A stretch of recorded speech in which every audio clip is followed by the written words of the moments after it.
Allah şükür edən insanları o qədər artırır, qazancına bərəkət verir ki, heç ummadığı yerdən ona qapılar açır.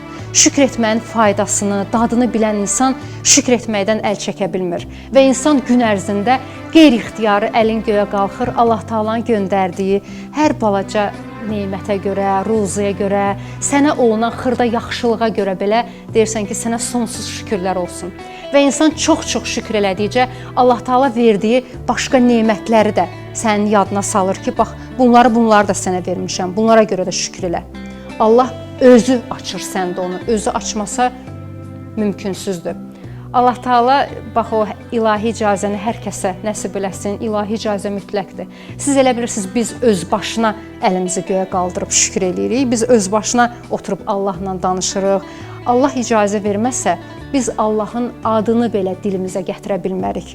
Elə insanlar var ki, Allah Taala bilirsiniz onlara nələr verib, amma bir dənə əlin göyə qaldırıb şükür eləyə bilmir. Çünki o icazə hələ o insana verilməyib. Allah Taala'nın göndərdiyi hər xırda nemətə görə belə əlinizi göyə qaldırın, deyin sonsuz şükürlər olsun. Mən efirdən çıxıram, evə gedəndə, həyətə girəndə inanırsınız ki, o həyətdəki heyvanlara görə bir ayrı şükür edirəm Allaha.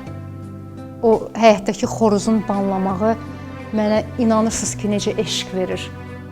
Hər o xoruz banlayanda əlimi göyə qaldırıb deyirəm, ya Rəbbim, ya Rəsulallah, onun səsini mənə eşitdirdiyinə görə, onun səsini eşitməyi mənə nəsib elədiyinə görə sənə sonsuz şükürlər olsun.